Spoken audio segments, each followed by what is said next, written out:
ସେ କହୁଛନ୍ତି କାହାଠାରୁ ଶିଖିଲ ତାକୁ ବି ଜଣେଇବନି ଲୋକମାନଙ୍କୁ।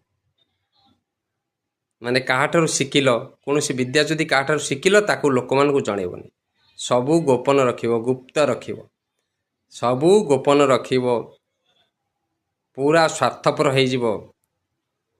ଆଉ ନିଜେ ତମେ ଆନନ୍ଦିତ ରହିବ। କେମିତି ଆନନ୍ଦିତ ରହିବ? ନିଜେ ସ୍ୱାର୍ଥପର ହେଇକି ତମ କାହାରିକି ତ କିଛି ଜଣେଇବନି, କିଛି ଦବନି, ଶୁଣେଇବନି। ସେ ଟଙ୍କା ରୋଜଗାର କରି କ'ଣ କରିବ? ଟଙ୍କା ମୁଣ୍ଡେଇକି ସ୍ୱର୍ଗକୁ ନେବ? ସେ ଧନ ସମ୍ପତ୍ତି ସବୁ ମୁଣ୍ଡେଇକି ସ୍ୱର୍ଗକୁ ନେବ? ଆମ ସନାତନ ଧର୍ମ, ଆମ ହିନ୍ଦୁ ଧର୍ମ, ଆମ ଶିକ୍ଷା ସଂସ୍କାର ସବୁ ଅଲଗା ପ୍ରକାର।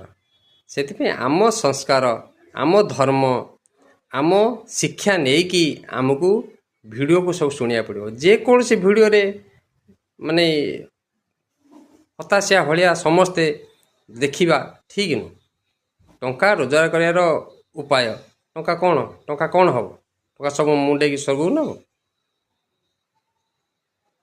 ଟଙ୍କା ଆବଶ୍ୟକ ଯେତିକି, ଟଙ୍କା ନିହାତି ଦରକାର, ତା'ମାନେ ନୁହେଁ ଯେ ଏତେଟା ଟଙ୍କା ତୁମର କର୍ମ କଠିନ ପରିଶ୍ରମ କଲେ ଟଙ୍କା ଉପାର୍ଜନ ହେବ।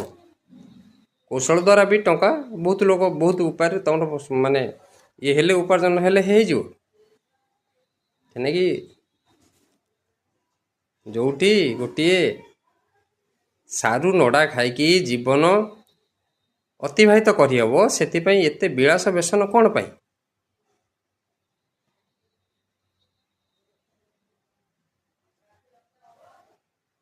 ସେନେ ଠାକୁର ନିଗମାନନ୍ଦ ଭଲ ମଣିଷ ଉପରେ ଗୁରୁତ୍ୱ ଦେଇଛନ୍ତି।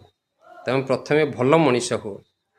ତମେ ଯଦି କାହାର ଦୁଃଖ ଦେଖିପାରିବ ନାହିଁ, ତମ ଦୁଃଖ ଭଗବାନ ଦେଖିବେ କାହିଁକି? ତୁମେ ଯଦି କାହାକୁ ଟଙ୍କାଟେ ସାହାଯ୍ୟ କରିପାରିବ ନାହିଁ, ଭଗବାନ ତୁମକୁ ଟଙ୍କାଟେ ସାହାଯ୍ୟ କରିବେ କ'ଣ ପାଇଁ?